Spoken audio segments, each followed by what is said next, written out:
in 2011, when Ghana had discovered oil and gas around the 2008 era, shipbroking companies started relocating to Ghana. So one that came around was Offshore Shipbrokers.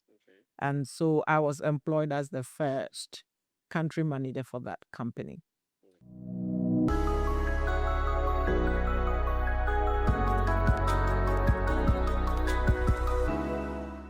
All right, so welcome to another episode of the Cabin Tea podcast. And today we have the honor of having with us Mrs. Gertrude Adwoa Ohene-Asienim. Thank you very much, Madam Gertrude, for coming on the Cabin Tea podcast. It's an absolute pleasure for us, and personally, I might say it's a full circle moment for me. With you being at a point in time my lecturer at the Regional Maritime University, so it's an absolute pleasure. And when I told my colleagues that I'm going to be doing this one with you, everybody was looking forward to the conversation. So I hope it's going to be very interesting. And thank you once again.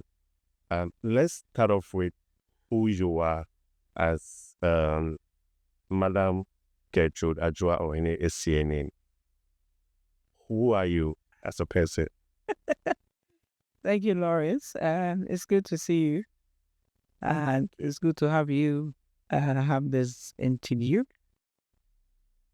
I think you've been out of school for so long that you can cut out the madam and call me Gertrude. Right. That would be nice.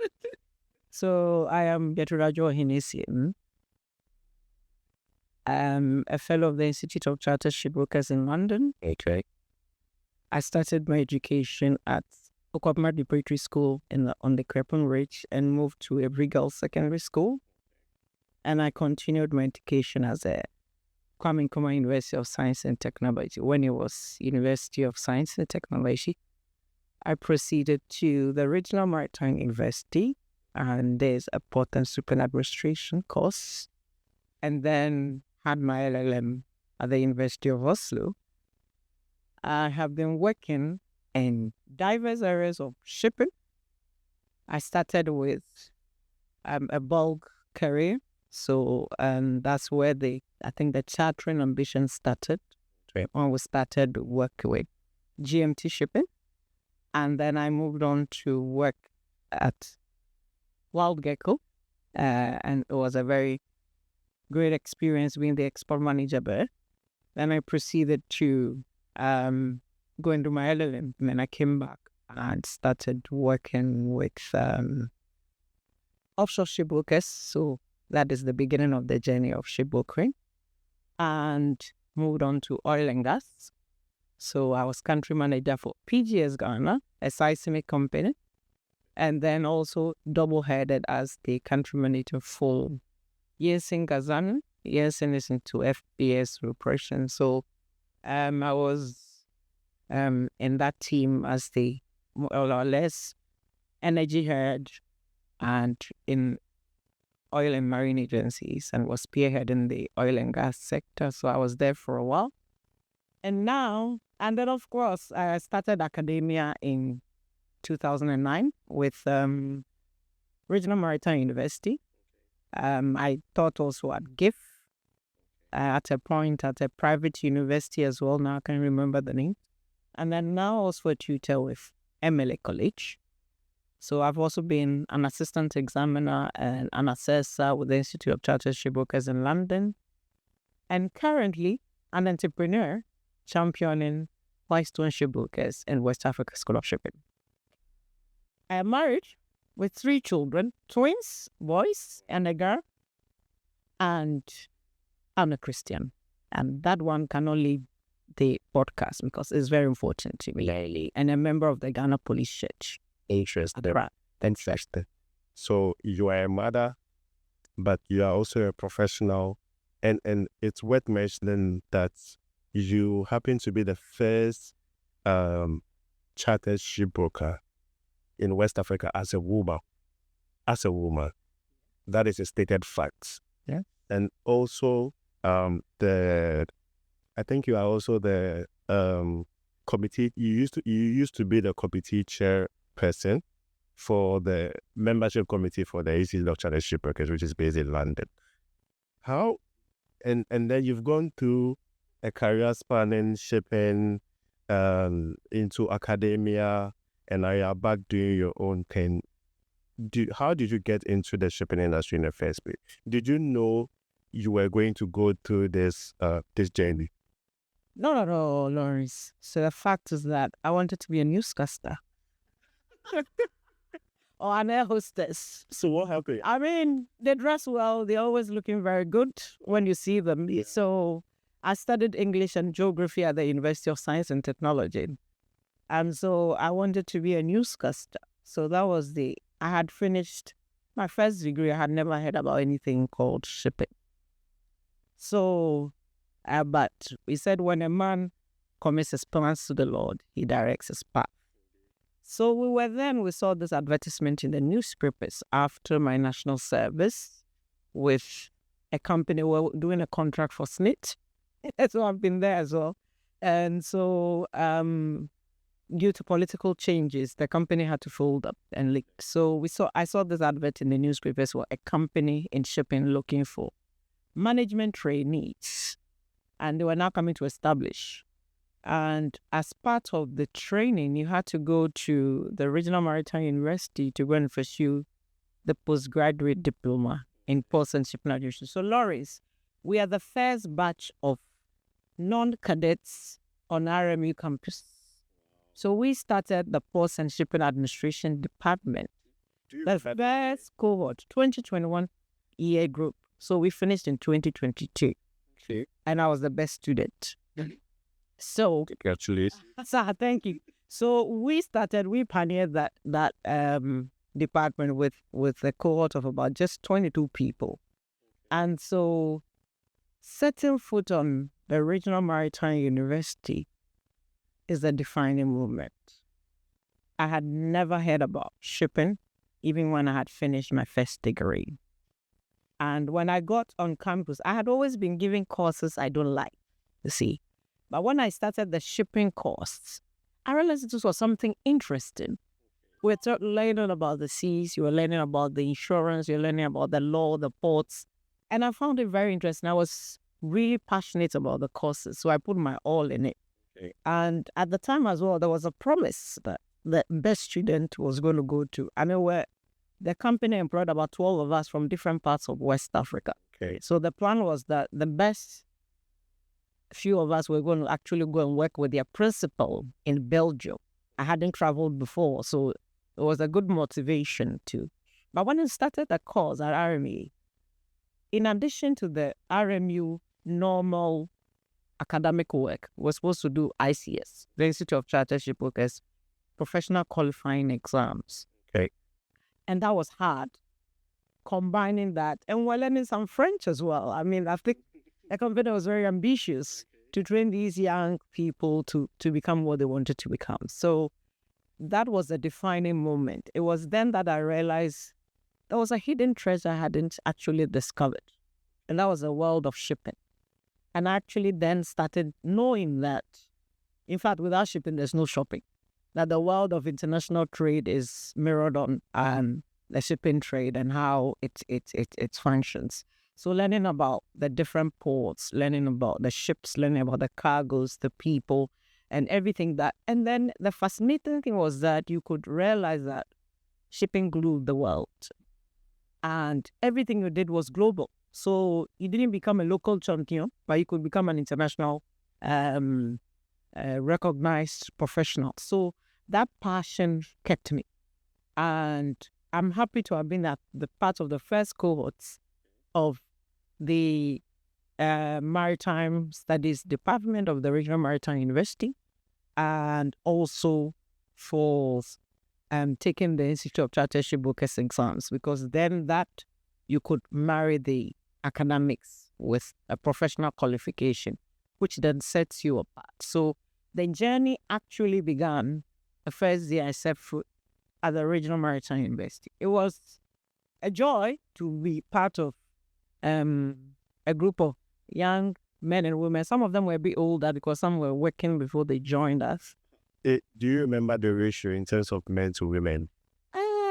I haven't counted, but I think we're just about 4 women. I think it was just me, Francisca, Emanuela, and Auntie Emilia. So we're I think about 4, just about 4 women, and then so that would be about 22. So that's about 18 men. Yes. So it's always been a man's world. I mean, right from day one.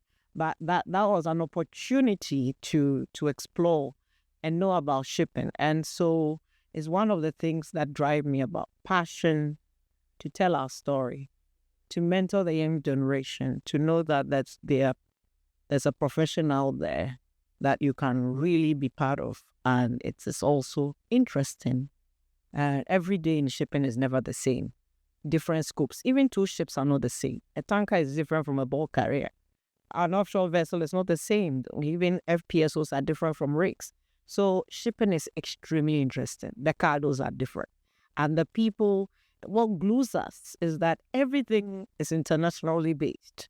And so the standards are the same, whether you are in Lagos, whether you are in Accra, or whether you are in London or Singapore. It's the same standards. And so something unifies us, the trade, the ships, and the things that we do.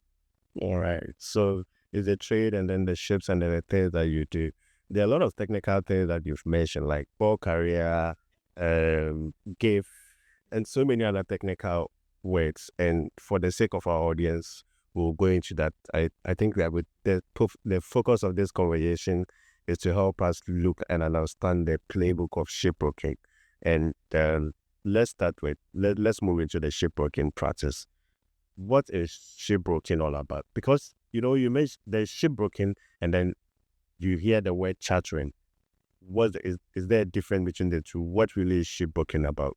So shipbroking is the profession, and one of the functions of a shipbroker is to charter ships. Okay, so you can be charter ships, that's or you can do sale and purchase. You can be in the scrap market, that's the demolition market. That's ships that are out of age, that needs to be demolished. Or you can be a cargo broker, brokering the cargo. So there are different areas of shipbrokering and the advisory services and others. So it's the profession that is called shipbroking. But when you come into the ICS balance, shipbroking represents a maritime professional or a shipping professional. So basically, to enter into the profession of shipbroking, then you needed to do the Institute of Chartered Shipbrokers courses and to learn about the chartering. Because so we are dry cargoes, the dry bulks, things like rice, sugar, the other things that dry cargoes that we bring in. And we have the tankers, which is the liquid. So the ones that bring the petroleum, the crude oil, and the other things, the gas. We have the LNGs and the LPG carriers and others. So different types of ships. I really specialize in the offshore sector. So we're chartering like platform supply vessels, tags, and other anchor handling tags and others. So you can realize that even within shipbrokering is really vast, a wide, and you need to specialize in something because you can't do them all. We have houses that are specialized and have different specialities for all the markets. So some specialize in second-hand vessels, chartering, so other sale and purchase, others specialize in.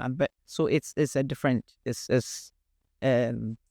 So basically, chartering of ships is that there's a ship owner and there's somebody who needs a ship to do something. So the scope of work will determine the type of vessel you go for. So if your vessel is stuck and you need a vessel to pull and push, like you need a tugboat, for instance, so that would be a towage operation. If you need a vessel to carry rice, you go for a dry bulk vessel. If it's to carry containers, you go for a container vessel. So whatever the scope of work will determine. If it's a rig move, we need tags that will move the rig to location. So you're looking at the scope of work and what you can do to help the client in getting that. And it entails also market intelligence. Okay. Into that, a lot of intelligence. You need to know about which vessels are within your reach, your area. If somebody calls you at midnight today, that this is it. your knowledge should be up to speed. And then you become also like an arbiter. So arbitration, because when there's a problem between the ship owner and the charterer, you are the first point of call. Okay. So you need to know your facts. You need to be on top of the legal regimes. And that is for the shipbroker. Yes, that's for the shipbroker. So you need to be on top of the profession, and then also provide some advisory services. I mean, every client is looking for solutions. Those solutions that will better serve their needs. So you can sit down with the client and then discuss about things that will help them. So it involves more commercial ability. The broker is also supposed to draft the charter part. So you need to understand the contract, the contractual terms and obligations. What is a charter party? So a charter party is the document or a legal document that is signed between the ship owner and the charterer to conclude the chartering contracts. So once the contract is concluded and there's a fixture, then they need to have the contract. And there are different types of them depending on the trade. So we have, let's just say, supply time for the oil and gas sector. We have GINCON for bulk. You have different bulk time. We have different types. So the types, some well-established houses even have their own charter parties. Most of them are drafted by BIMCO. And so we have the standard one. And what is BIMCO? I'm going to be asking a lot of questions. I'm sorry. So BIMCO is Baltic International Maritime Council. They are the ones who put in a lot of the contracts that we use in shipping, including bills of lading, charter parties, and different documents that we use in shipping. They are produced by BIMCO. So they essentially set the international standard for... Yes. Yeah, when it comes to contracting, just like, let's say if you take the International Chamber of Commerce, they specialize in producing documents concerning Incoterms, trade finance, UCP 600 rules and others. So these are transnational documents that are used worldwide, and everybody has come to accept the standards. But the thing about chartering negotiations is that you can amend these clauses, standard clauses, to suit the parties who are involved. Okay. So with the shipbroking industry or the shipbroking sector, is it a structured one? Is it one that anyone at all with, let's say, a legal background or a maritime background can go into and start practicing? Does it have structures, or it's like a laissez-faire one? It is structured because without having the knowledge, it will be difficult for you to venture into something. As that's one thing about our part of the world. People want to do almost everything without having the knowledge on it. But you need the knowledge to be able to stand out, to be distinguished, to be different. Because it's not just about concluding a fixture. It's about everything else, pre, post, and then everything else that is in between. And that entails a lot of knowledge. For instance, where is your legal knowledge in drafting a charter party? Do you even understand the clauses behind them? So if you're asked to draft one, will you be able to do it? That comes with training. So without training, you will not be able to do it professionally and ethically. So belonging obviously to an association, like for instance, a membership association like the Institute of Chartered Shipbrokers, has that professional ethics and trust. So if you have MICS or FICS behind your name, everybody in the industry worldwide knows that you took the same exams they took, you studied the same courses they did.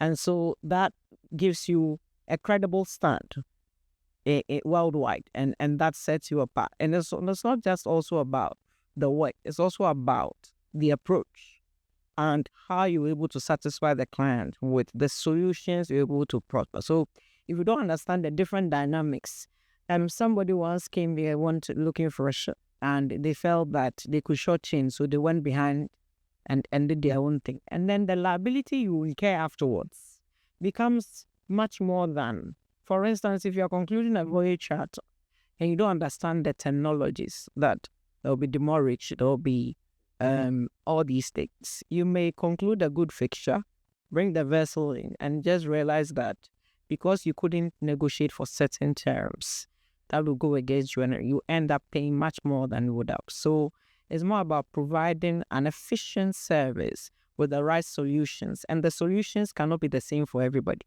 It should be tailor-made. And that is what distinguishes a good one or a great one from somebody who's just just gotten into it without the knowledge. I want to ask you, the shipbroking industry, is it a lucrative one? Well, certainly a broker earns commission from what we do. So How much? they are fixed in the industry. So it's not something that is fixed. So sale and purchase, for instance, usually is about 1% of the total value. If it is in the offshore sector, if it is a short-term contract, it's about 2.5%. So it's something that is industry accepted. It's a standard for people. So it's about the frequency of what you do, and then so if you get a long-term charter for a spouse, then it means that makes it lucrative. So for a long-term charter again, how much do you think goes into it? How much could it cost? It would depend on the type of vessel. Okay. It would depend on the type of vessel. So you can say, let's say you are chartering a platform supply vessel. Let's say, depending on the size, it depends on the size. Let's assume if it's $14,000 and then you're earning 2.5% of that. That's interesting. Yeah, a daily. That's a daily rate. Daily rate. Daily rate. 2.5%. No, so the rate is daily. Usually, it's a day rate. Okay. Okay. Okay. As if it's a time charter. It's based on a day rate. Okay. All right.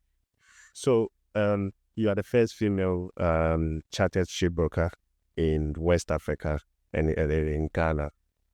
Looking back, right, from your professional journey, how far you've come, do you think the industry is very receptive to women practicing in that space? How have women been able to fare in the shipbroking business?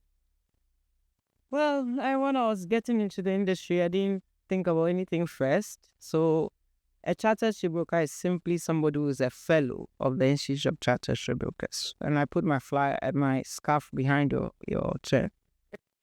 So it's somebody who is a fellow of the Institute of Chartered Shipbrokers. And to become a fellow, obviously you have to go through the procedure, right? You need to write your professional qualifying exams, pass, and apply for membership. So once you become a member, you can add MICS to your name, which means member of the Chartered Shipbrokers. Then to become a fellow, you would have to have been in senior position in your company. And then you would have to had a lot of contributing back to society by doing a lot of branch work. So the West Africa branch of the Institute of Chartered Shipbrokers was set up in 2010. Before then, we didn't have any branch in West Africa. Through the benevolence of Mr. Gary Miller, he's a British, who set up the West Africa branch. So through his benevolence, and the office was located in the Oil and Marine Agency office, which is his company at the time. So together with Mr. Samuel Edward. Was it in Ghana? Yeah, so they set up the office in Tema, right here in Community 1, I think. Our office was just at Atlantic Plaza, in case, yes. So basically that brought the institute close for us. I had finished my professional qualifying exams, and I had not yet applied for membership because I had written the exams and I finished, and it was like you were hanging in there. You didn't know what to do next.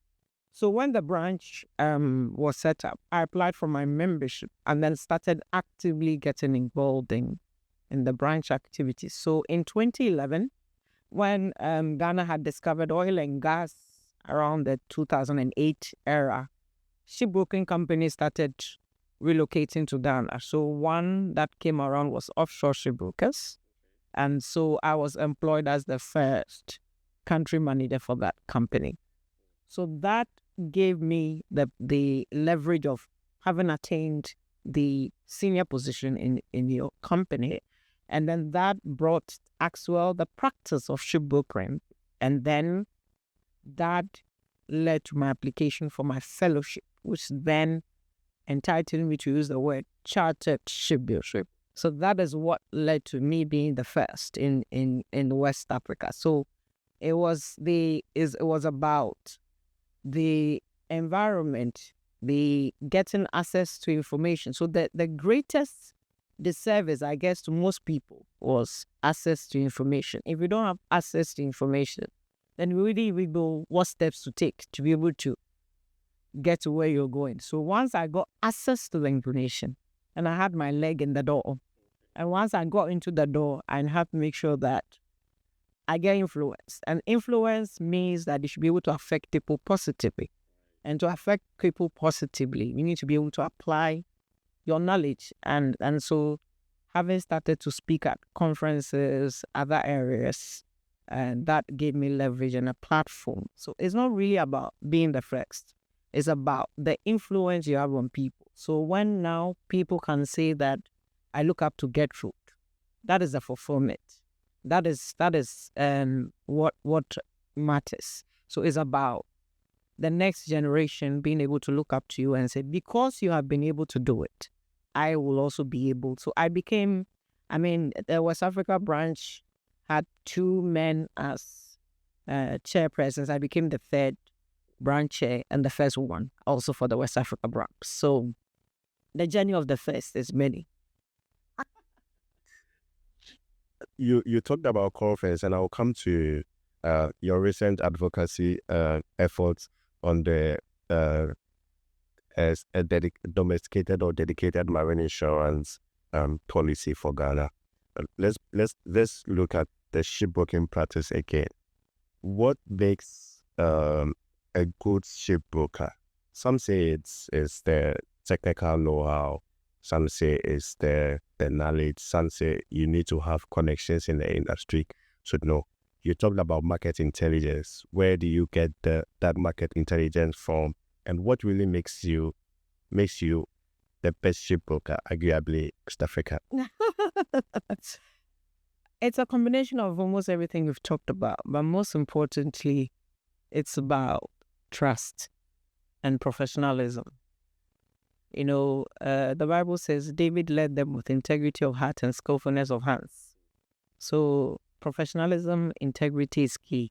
Any shipping is based on trust. Most shipping, the areas of the trade, whether we are a liner agent, a port agent, a freight forwarder, is an intermediary role. And so the people you are dealing with should be able to trust you. They are taking your advice because you should have some skill that they need. And so it's a combination of all the things you talked about, being able to satisfy your client and they being able to trust you. It's about also the relationship you have with people and how you want to carry that. So it's about the tailor-made solutions you can give. It's not a jacket thing that you said, this is the standard, so that's what you're doing. Somebody needs something. How are you able to go the extra mile to be able to fold that for a client to be satisfied? So it's a combination of all the things we've spoken about, in addition to the fact that people should be able to trust you. In shipping, once you betray the trust, that's the end of your company, or that's the end, because word goes very fast in shipping. As we said, because it's global. If you do something in Ghana, it's not remaining in Ghana, it's gone worldwide. And so keeping that integrity is key. Keeping your professional, when people are dealing with you and they realize that you know what you're talking about, it makes the difference. It makes a difference. So you should be able to have acquired the knowledge, and also not just acquire, how you can apply the knowledge, because no 2 scenarios are the same.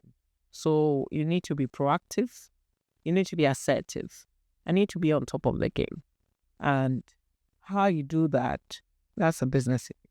So, for how long have you been practicing the shipbroking business? I started in 2011, as I said, when I was employed by the Offshore Shipbrokers. So they gave me the platform to learn. And then I became like the household broker for, when I entered into oil and gas with the companies I worked with, so that when we needed vessels, I would draft the requirements, and then go out and get it. So basically, since 2011. Yes. So that's about 25 years. Oh, 2011. That's about 15? 15, Yeah. sorry, 15 years. Not Yeah. wow. Okay. So let's look at your that the Business and Financial Times insurance forum. You advocated Ghana's own Marine Insurance Act and sort of move away from the English Insurance Acts.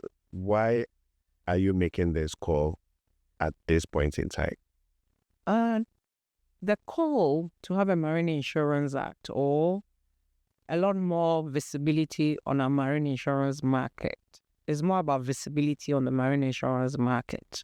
You realize that our market has been heavily dependent on the Marine Insurance Act of 1906. The English people themselves have updated their insurance acts. Now we have the Insurance Act of 2012. We have other legislation like the Consumer Insurance Disclosure Representation Act of 2012. You have other acts like the Enterprise Act, other acts that have impacted on the 1906 Act. And things are changing. For instance, the principle of utmost good faith has been a change based on these amendments. And businesses thrive in different environments. If you realize our environments are different, you have to have somebody who will sit on here, tomatoes, go to Burkina Faso and bring in cargo from Burkina and then bring it in. It's different from how a British or somebody else will do their business. You have our markets, open markets and others. So it is to be able to have something that your environment sets, to be able to create products that will be able to serve our own needs. And so relying with the introduction of AFTA, Africa Free Continental Trade Area, and other regional blocks that are enhancing trade within Africa, and for Ghana, positioning ourselves to become a trade hub, promoting trade to the highest level. We need to have legislation to cover even the emerging trends. Now, there are emerging trends. We're talking about cyber risk. We're talking about AI, artificial intelligence. You're talking about geopolitics and so many other things that are creeping in. Some of these are coming up because of the changes in the terrain and innovations and things that are taking place. So how do we position ourselves there? If you take our current Insurance Act of 2021, 1061, the Act 1061, there's minimum articles on marine, a little on cargo, I think 1 or 2 articles on hull. It's not enough.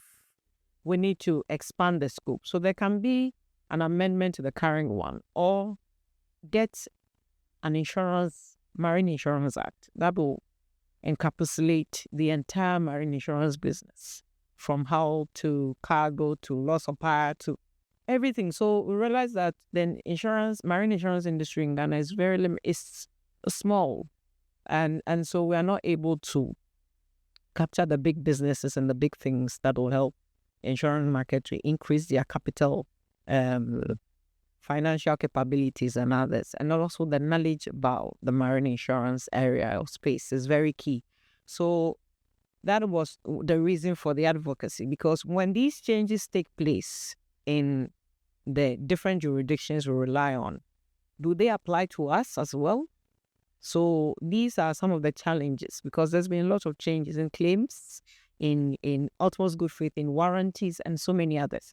Are these applicable to us now, or we are just still holding on to the 1906 Act, which have had so many amendments based on different other laws and amendments that are also taking place even within the individual? So even if they have seen and are updated their laws, we need to be able to also position ourselves to have something that is carved for our market, so that culturally, environmentally, it will be acceptable for us to operate, depending on the niche market we find ourselves and the way of life of the people. So essentially, we should be aware of what the commercial realities are. Yeah. Essentially, you also talked about, and this is at the conference, you talked about a compulsory marine insurance, and in recent times, we've heard, or I've heard some of the importers complain about the compulsory marine insurance. Some believe that it's just an additional tax, and for whatever it is, if they don't insure their goods and they don't mind it, whatever the losses were, whatever the damage is, they are willing to bear it, but they just don't want to conform to the idea or the concept of the compulsory marine insurance. What do you make of that? So it's not something that's new. Okay. The law has been there since PND's year. Okay. And it was translated into the Insurance Act of 2006, I think, Act 37. It was in there as well. And then in the current law of Insurance Act 1061 Act of 2001. So it's something that has been in the law books for a very long time. The problem had been with enforcement. Okay, so usually duties are calculated based on cost, insurance, and freight basis, or cost, insurance, paid basis. So whether you have the insurance or not, to arrive at your duty, an insurance element will be put in there. So currently what Custom does is, if you don't have the insurance certificate, they have their own figures that they add to be able to arrive at the CIF value. Okay. So, and those figures are higher than the insurance figures we're talking about. And these figures that the Custom is using is penalty for not having the insurance. Because if you don't have, I need to arrive at your duty element based on CI. There has to be an I, which is insurance.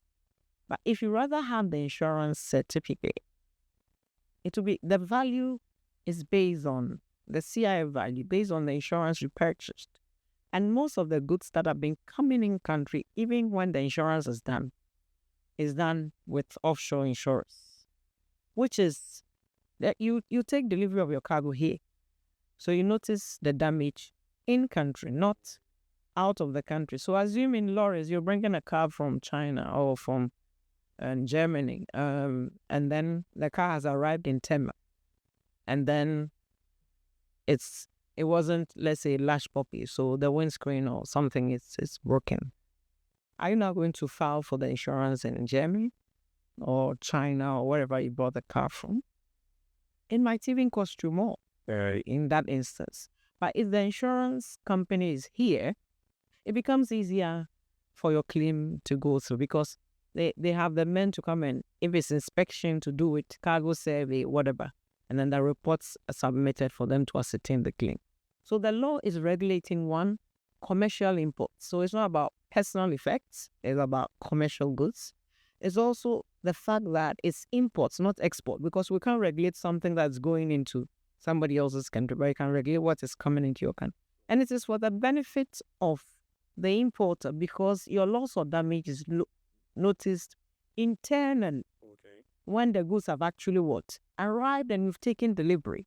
So it becomes much easier for you. So if you are buying the insurance outside, or you don't have it, if you are buying it outside, you are changing cedis and into the currency in which you're going to buy the goods. So that you are losing from foreign exchange losses. You are also not certain, because most people do what the seller will sell the goods on CIF value. And under the CIF value, the minimum obligation under the Incoterm, that's international commercial term, is for the goods to be insured under what we call the Institute Cargo Clause C. The Clause C is the minimum cover among all the insurance covers that we have. And it covers just certain basic things. So depending on what you are bringing in, let's assume you are bringing in your laptop. Okay.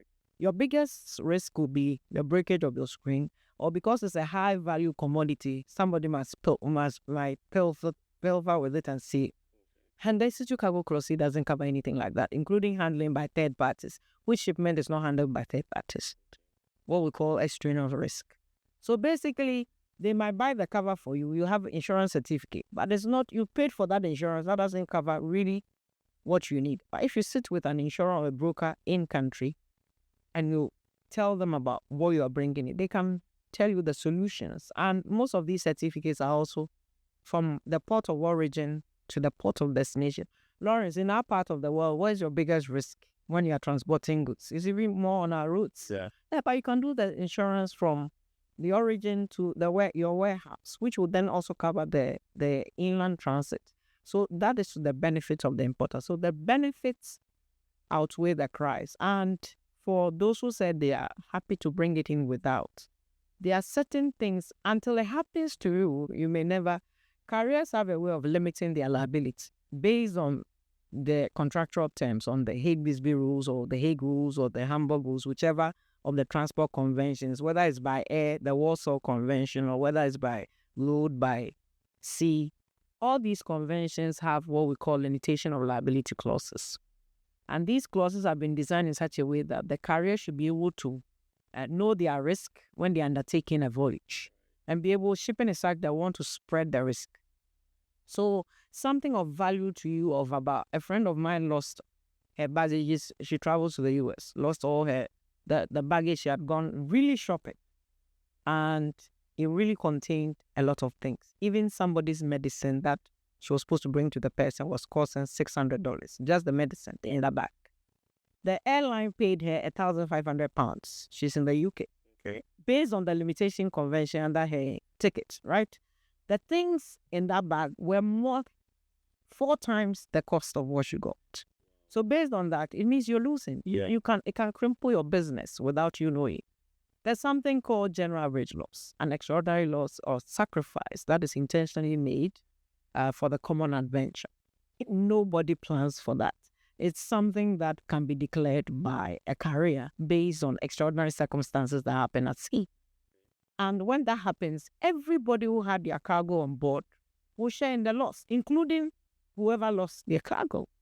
So whether it was jettison, whether it was part of the ship's spare or something that was used to save the adventure, insofar as that general rate that declared has been accepted, you would pay. But if you have insurance, your insurance will pay that cost.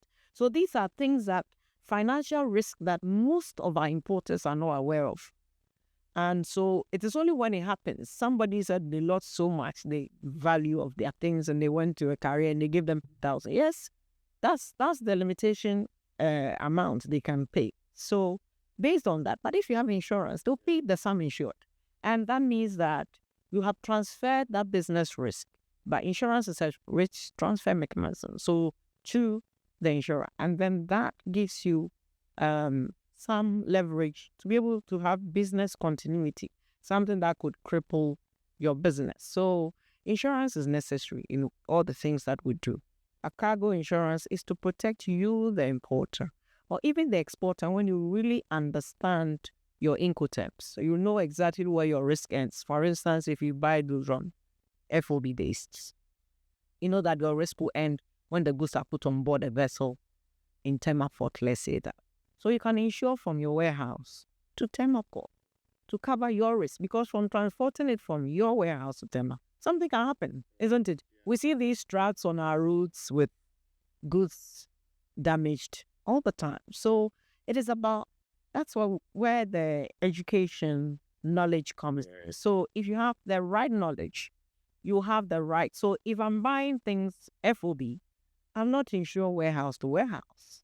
As a buyer, my risk starts from the port and it will end in my warehouse. So I'll buy port to warehouse, for instance, because port to port will terminate at Tema. What about the carriage from Tema to my warehouse? So it's about getting knowledge about these things and understanding the importance. So the benefit the assured will get by insuring the goods. So if you don't insure it at all, and customs apply that their rate, you don't get any cover. So in terms of any loss, damage, or anything, and the rate customs use is much higher, I can confirm that to you, than the insurance value would have purchased. So it is to the benefit of the importer or the people involved in cargo movement and transfer. It's a transport risk. So it is to cover the risk associated with the transport whilst the goods are in transit. And that will go to benefit you to put your business back way back. In my short life, at least I've seen two of my friends lose their houses to fire, and they didn't insure them. So what happened? And so ask me what happened next. So where are they sleeping now? That's the question. And if you had insurance, at least insurance will step in, depending on, of course, causation, because they will pay based on what cost it.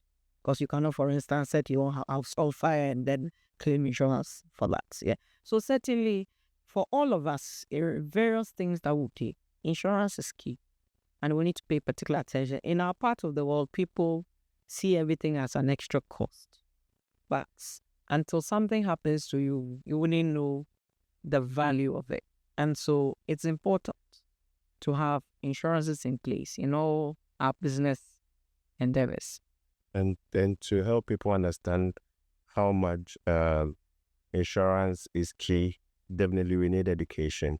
And talking about education, you have gone ahead to set up the West Africa Shipping School.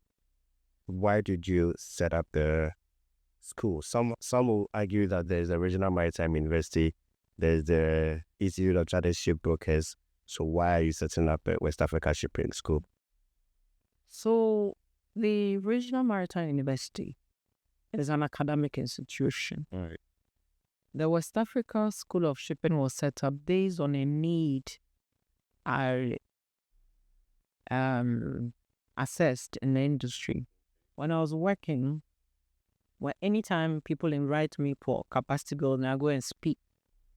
And the next time they're having a program, they invite you. I said, well, I'm busy in the office. I can't. Then people were, oh, no, you teach very well. You're able to apply theoretical principles with practical scenarios.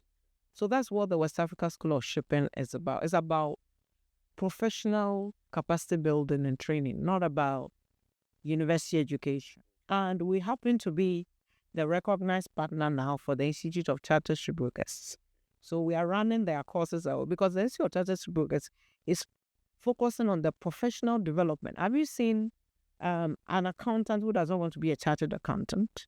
You definitely want to add a professional qualification to your Bachelor of Arts degree or Bachelor of Science degree from the university, isn't it? When you do your business administration or others. It's the same with somebody who's into marketing. They want to get their CIMG marketing certificate. So it's the same with shipping. We're encouraging shipping professionals, those working in shipping, to acquire a professional certificate which authenticate what you're doing. People have been in, let's say, port agency for so many years. They understand that they attend to a ship. They do this. Ask them the principle behind what they are doing. They will not be able to explain. That is what matters. That is what will make you much more careful that if I go on board and let's say I don't understand a charter party and I don't ask my principal, I go and sign an on-hire certificate, for instance. That is liability for somebody if it's early. Okay, or if I'm counting at the port, I'm not just counting a tally clerk, but what I'm doing is to affect somebody's liability of shortage or to ascertain maybe the quality of the goods, the quantity, and make sure that it's good. So if you miscount, that is somebody's liability. Somebody is paying. If you delay a vessel, for instance, you are a custom officer and you delay a vessel, that is liability. Somebody said, if you delay a ship beyond even 1 minute at the port, based on the charge, you're paying for 12 hours. So that is a huge liability. So if we don't understand these things, the principles behind what we do, it will be very difficult to be efficient for people to know that it's not just about that is how we do it, but it's about somebody else's business that you are bringing down. So the essence is to build capacity. And capacity building, my joy, for instance, is a government agency in Ghana attended our training on cutting down on shipping costs. Okay. Do they do that at the university? No. Okay, great. And after the course, I get a report that you have saved us millions of cedis from inefficiency in our clearing procedures. That is what we are standing for. To be able to help your business to be cost effective, as well as for the people, because it's centered on people. So to build up the capacity of the people to know that whether your business is in Ghana or it's in London or it's in Singapore, the international standards in shipping do not change. They are the same. And so you need to be up to speed, be able to be as efficient as your colleague anywhere else in the world. And that will come from you being a professional. We need to understand the principles behind what you do. We can put anybody on a deck and train them over a month or two over something, cargo release, and they'll be able to do it. Do they understand the principle of demurrage? Do they understand the principle of detention? They are told that when you delay over 7 days or something, you pay. But do they understand the principles? Is that makes a huge difference. So we say, think maritime, talk maritime. We want to be the maritime voice, promoting not just education, also shipping policy. So you hear me on, for instance, this marine insurance. It's about shipping policy. It's about recognizing, and we started making that advocacy when I was with ICS about this cargo thing before even the insurers themselves picked it up. So that tells you that advocacy is key. But I'm not in insurance. But you realize that the marine insurance is centered on shipping business and then maritime law principles. So you can take it up and then do the advocacy. So it's more about helping businesses to cut off some of the inefficiencies in the system based on lack of knowledge. For lack of knowledge, my people perish, right? We need knowledge. You could have been doing something for 10 years, but are you doing it rightly? So somebody again walked in here, had been doing something for years and walked in for one training. He imported goods, did not, and then lost. They brought him inferior products, for instance. So what could you do? What steps could you do to mitigate this going forward? So he attended one training here and knew what to do. That is what we stand for. So we are not competing with academia. No, we are rather augmenting. So if you go, for instance, to the World Maritime University, most of the Ghanaians who wrote ICS before we set up the West Africa branch had the ICS training at the World Maritime University, because when you did the World Maritime University courses, you had exemptions. So they took advantage of the exemptions. And it's the same thing today. If you had the diploma or the bachelor's degree from RMD, you are entitled to about 3 exemptions with ICS to write. So it's more about acquiring the professional knowledge. This is about professional competency as against academic profiles. There has been so much concentration in our industry about academics done. So you see somebody who just maybe has a diploma degree, but he's taking a lot of professional courses in what they do. And you realize I find them more efficient than somebody who has a master's degree or a PhD, because it's about your professional competence coming on what you're doing. And that's what we seek to do. So basically, it's to provide that niche market, to provide education and training in the area of professional competence, acquiring skills, and then understanding basically first foremost the principles. When I started working in Ghana Institute of Freight Forwarders, you said I should explain the abbreviations. That is what I saw. Most of them it was, again, when it started, I mean, I was one of the lecturers who joined around, I think, 2010. And you had most of these old freight forwarders now coming to school. And they said, madam, we've been doing this we didn't know that this is what it is. This is what, you see. So that's the thing. You can be trained to follow the rudiments, but do you really understand the principles behind what you're doing? That is what makes the difference. And what is the scope in terms of the program that you offer for that West Africa School of Shipping looks at? So we run ICS has 16 professional courses covering every area of the maritime space. If you have a course on oil and gas, it is called our Offshore Support Industry course. We have legal principles and shipping business. We have shipping law. We have marine insurance. We have dry cargo chartering, tanker chartering, shipping finance, introduction to shipping, economics of sea transport. We have shipping business. We have name them. I mean, port and terminal management, ship management, all the courses in shipping, you can find them here. So we run all these ICS courses. Also, aside the foundation diploma, advanced diploma, and professional qualifying exams. We have created one professionally online where professionals can do. So you have a live tutor who comes on and takes you through the course. It's about 4 live meetings time. So for instance, you've been doing port agency for a long while. You need a certificate to prove. So something like that, we've carved it out for such workers. So you can do that. Aside that, the West Africa School of Shipping ourselves, we create bespoke courses for corporate organizations. Because I was going to come to that and ask you, there's been an instance where you've had to develop a training program based on a specific need. We do that all the time. So when the companies approach us, that this is what we need, and we've done that for different companies. So we look at your needs and we can create a course for you. So basically, for instance, we have a course I created called ABC of Shipping.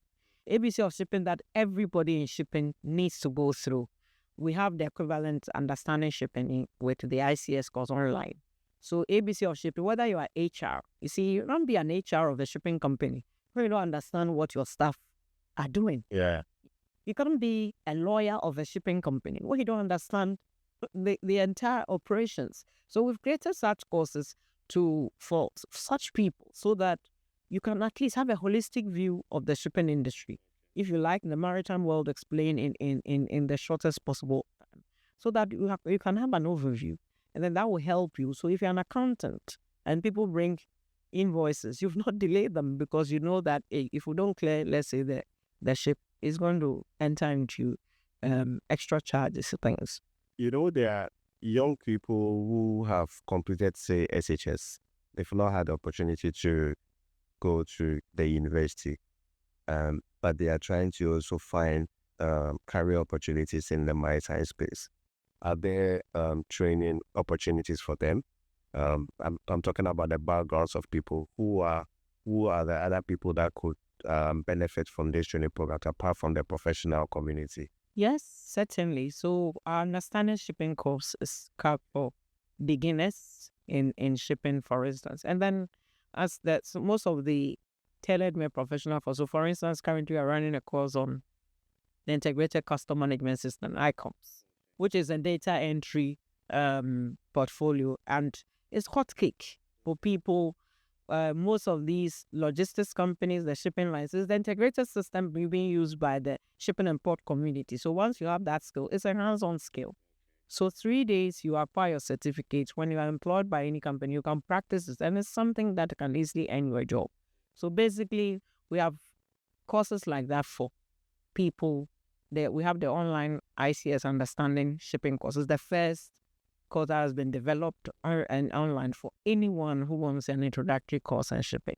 And the thing I like about ICS is that each of our courses come with a book, and the books are professionally written by professionals. So it's professional solutions that you get. So at the time you finish going through the course, you realize that your knowledge increases. Personally, the ICS courses were a build-up to my university degree, and that made me diverse. And you testify as my student that most of my students usually would ask, Madam, how do you have knowledge of almost every area of shipping? And that arose from my studying with ICS and also from the different practices that I've been in. So it gives you a wider scope. And once you have the wider scope, then you can then know where your interest is and be able to focus. So that will set you apart. Okay. And beyond the West Africa Shipping School, you also have the Whitestone Shipbroker, Whitestone Shipbrokers company. What is that supposed to do? Is that supposed to also complement the West Africa Shipping School? So that's you realize that, as I said, there's a lack of advisory services. Okay.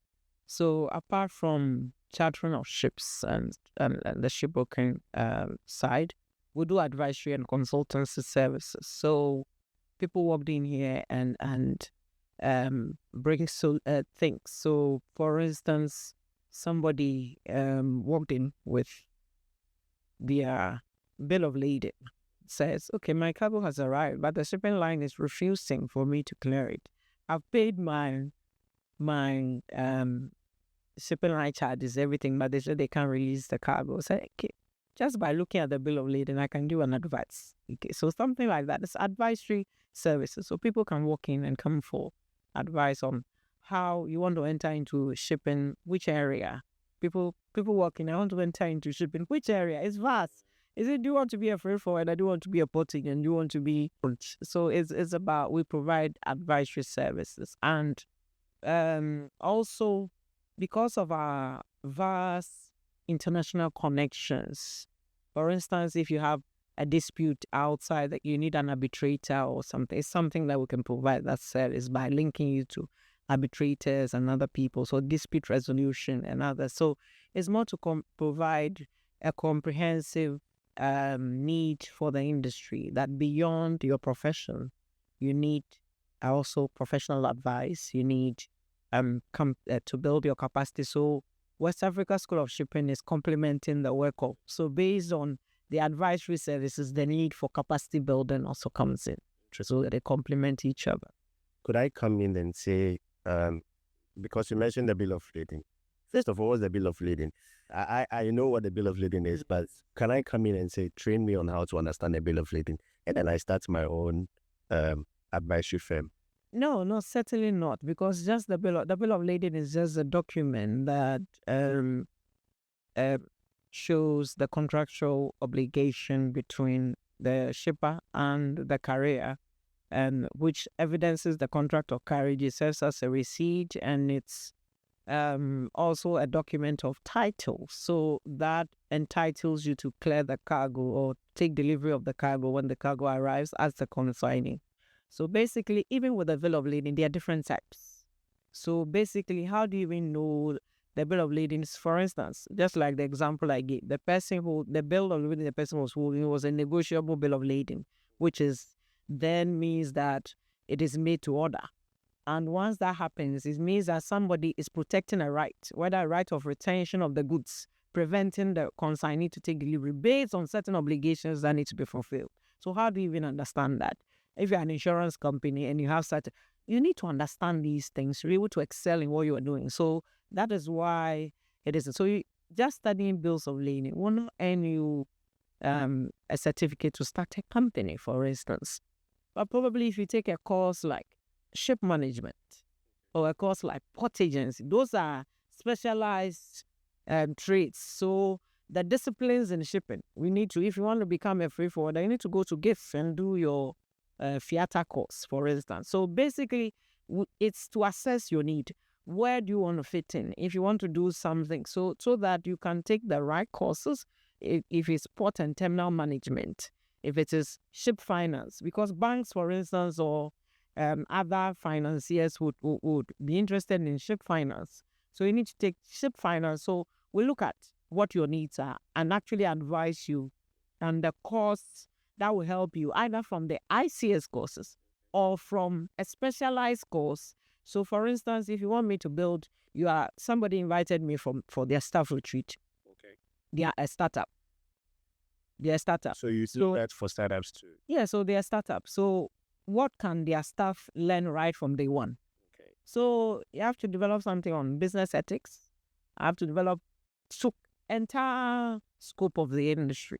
So basically, that is what makes us unique. We don't have a straight jacket for everybody.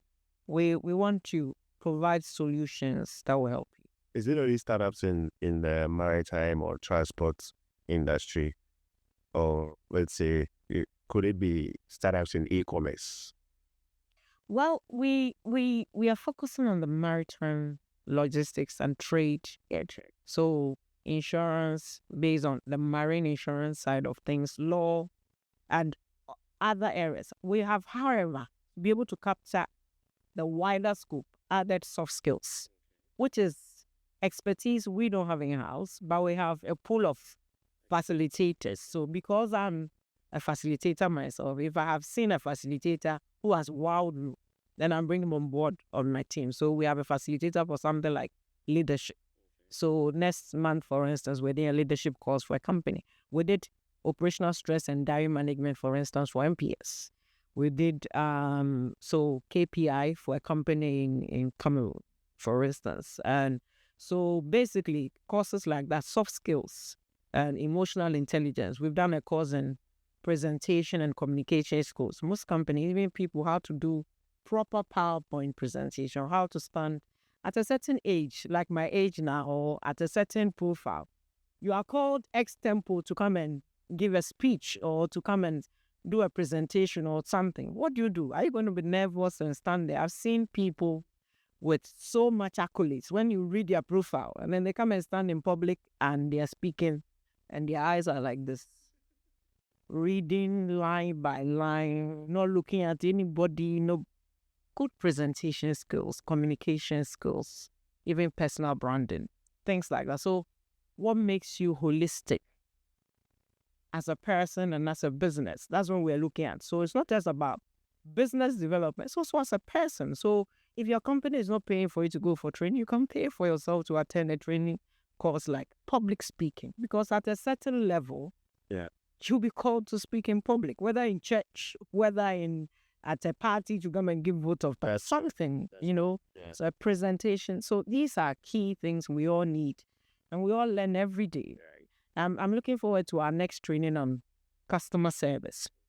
It's something that I haven't personally studied. So such a training, when I sit in and I listen, it helps me as well to grow as a person. So we all need development. We learn, we relearn, we unlearn. So some of the things we've been doing and things are changing, especially in the area where we operate in shipping. Things change every single day. Rules are amended every day. Some are transformed every day. Incoterms are changed every 10 years. I had the privilege of somebody showing me an Incoterms exam they were doing, and they were still using Incoterms 2000. That is 20 years old. You are behind time. You are behind time. That's true. That's it. Exactly. It's always something has changed. And this is a course that a government organization has paid, and their staff are doing the old version, 20 years version. As soon as I saw the thing, I started laughing. So basically, it's key. You may think you have studied Incoterms 20 years ago, but things have changed. You need a refresher. I used to lecture at the Regina University. Oh, yeah. At the seats. Yeah. Do I still teach law of the sea? Certainly. I think I'm stuck with the law of the sea at the Maritime University for so long now. Certainly, I'm still a lecturer there. It's one of the passions that I have to give back. Okay. And giving back, how much of our knowledge do we use in the office? If you look at the chain of people we have influenced by teaching, and it'll be difficult for me to stop teaching. And including myself. Including yourself and including many other people who are doing great things in the industry now. And that's the joy we have, and most of our students also look up to us. They walk up to you and they tell you that, oh, I want to do this. They need advisory services in terms of even career choices. Some of them just a simple word of counseling. Some of them just a friendship for them to know that they are valued. So the little things, the smile. Somebody just walked into my office one day and said, oh, just by the smile and the comment I made his day. Little things that uplifts people's spirit. So it will be difficult for me to stop lecturing anywhere else. So now I've even added, I'm a tutor at the MLA College in the UK. And of course, the West Africa School of Shipping, the ICS courses as well. We do the online tutorials for the students. So basically, it's one thing that pumps my adrenaline.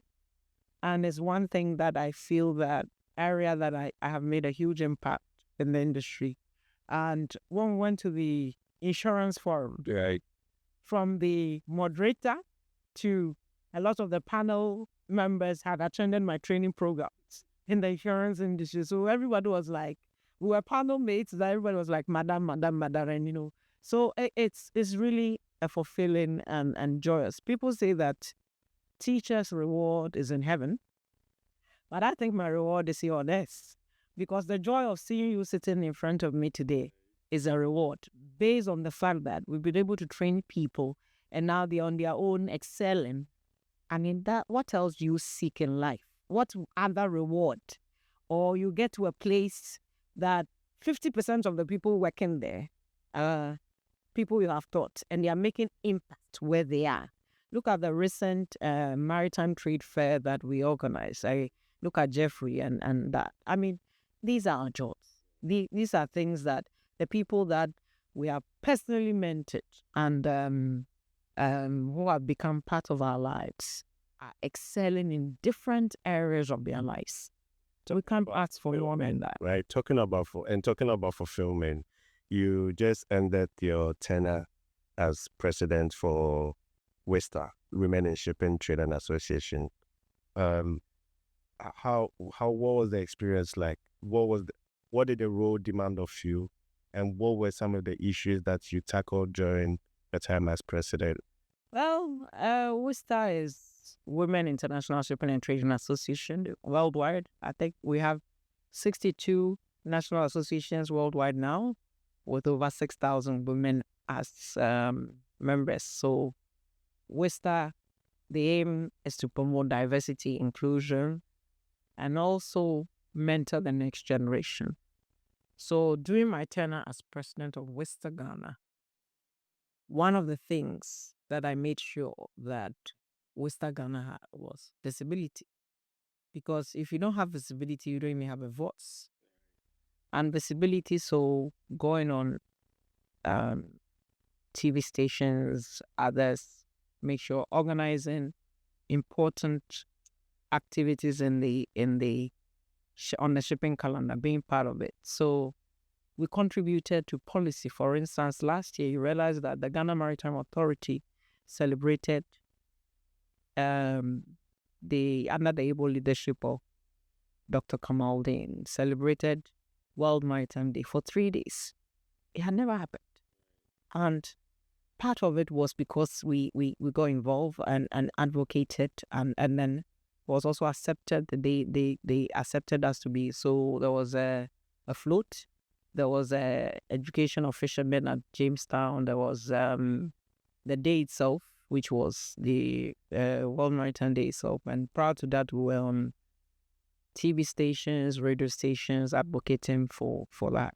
So the maritime industry has been an area where people hardly talk about. I always say we are very selfish. We keep the good news to ourselves. We don't tell anybody. How can I finish the university without knowing what's happening? Yeah. And so, for instance, International Maritime Day for Women in Maritime is IMO has designated a day, I think 18th of May every year, for the celebration. We brought all the women associations together to be able to celebrate. We are not competing against each other. We are collaborating to have a voice to promote the equity agenda in the system, diversity and inclusion, to be able to make sure that women are fairly represented where we need to be.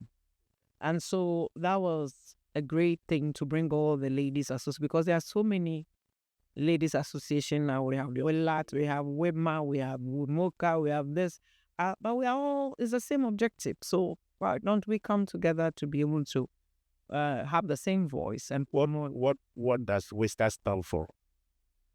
As a group, as a women group, what does WISTA stand for? So our objective is diversity and inclusion, and make sure that women voices are heard in every area or sphere of life, because the shipping and WISTA covers shipping as well as trade. Is male dominated. If you go to a commodity trading house, you'll find more men than women, and everywhere else, male dominated. Seafarers, under 1% are women, or 1% thereabout are women. So how do we help all these young women to have a voice and to be fairly represented, and to make sure that, so WISTA organizes a lot of things. For instance, IMO WISTA survey to be able to take statistics about women in the shipping industry. We have the Speakers Bureau, where most people will say that you go to a conference and there's no woman on the panel. They say they can't find them. So now we created a bureau. If you want to find us, you can find us in the bureau. So but sometimes the challenge is, are women even willing to put themselves out there to be heard? So basically, but in Ghana, we did a lot. For instance, we organized a workshop for SME business-led women business-led businesses together with USID then. And we're able to bring 100 people together to promote, to train them on how to move beyond their comfort zones.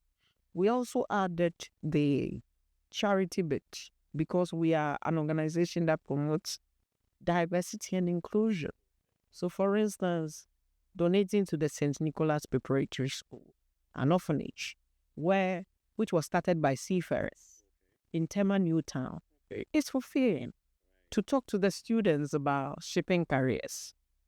We donated to the Childhood Cancer Center at Playbook. Again, that was fulfilling because these are what we stand for. Aside having achieved something in life, what do you give back to society? And mentoring the next generation is something that we focused on. So our MLA, Maritime Leaders Association at the Regional Maritime University, were always part of all our programs. It was deliberate and intentional to bring them up, for them to see that if we have done it, it's possible for them to do better. So I usually tell people, I want to be like you, that if you be like me, you're a failure. You have to be more than what if years ago, where we didn't have the kind of resources we have now, we've been able to get this far by the grace of God. You can do much, much better with the kind of resources and at least having people to look up to. So that is really key. Right. So, yes. Okay. What does the future of shipbroking look like? What are the new trends? What can we expect from where you sit? Things are changing in the entire shipping space or the maritime world. There are things that are evolving. Things are all being automated. Technology. Exactly, technology, automation of ships, automation of everything. So even the shipbroking profession, if you used to use your calculator to do late calculation, now you can use technology to do that. So things are evolving, cyber risk, geopolitics, so many things. So it's about positioning yourself. So now it's not just about fixing ships and cargoes. It's about knowing the trends, moving with the innovation and the technologies and applying the principles in your business. So it is key that you stay on top of the emerging trends so that you can always keep up learning. So we don't stop learning. We keep learning so that we can make an impact. If you stop learning, you die the same day because you'll be out and outmoded and you'll be kicked out. What is the one practice in shipbroking that is definitely unlikely to change with the advent of technology or AI? So AI cannot replace the connection I'm having with you now. Okay. We can use systems to improve on our efficiency, but I cannot replace relationship. So AI cannot be able to replace relationship. But shipbroking is really based on relationships. So the relationship part is key. So it's the connectivity with people, the friendliness, the approach, the trust. So that cannot be replaced by. It will help us to be efficient. It will help us to improve on what we do. But we still need to maintain that relationship with people, and which is something that every business needs to be aware of, that relationships are key in what we do. Thank you very much. Membership. Yeah, Membership. That question. Okay. So let's talk about let's close with membership for the West African School of Shipping or for the ICS. Let's talk about membership for the ICS. What are the membership levels? First of all, can anybody at all become a member of ICS, and what are the membership levels and the opportunities? So, to become a member of the Institute of Chartered Shipbrokers, you need to first be a student. We have student members, so that is when you start your education. And then once you finish we have 7 courses for you to finish. Once you finish that, so if you have exemptions, then you write less. Then you can become and apply for membership and become a member of the institute. Then you can apply for fellowship after you attain the senior position, and also add other things that qualifies you for that. So those are the degrees of members, and then we have honorary members and fellows, which is something that is based on people who have been achieved integrity, reputation worldwide, globally, and are globally recognized, that we give them that. Aside that, we have membership by dissertation. So if you don't want to write the exams, but you want to do a dissertation to earn new membership, that is also there. But the key thing is, I became the membership committee chair of the institute, and have finished serving my 5 years term. Okay. And I was the first female in the institute over 100 years existence to be the first female globally to have chaired that committee. And that gave me leverage to understand even the global connectivity of shipping much, much, much better. To be able to connect with the entire world.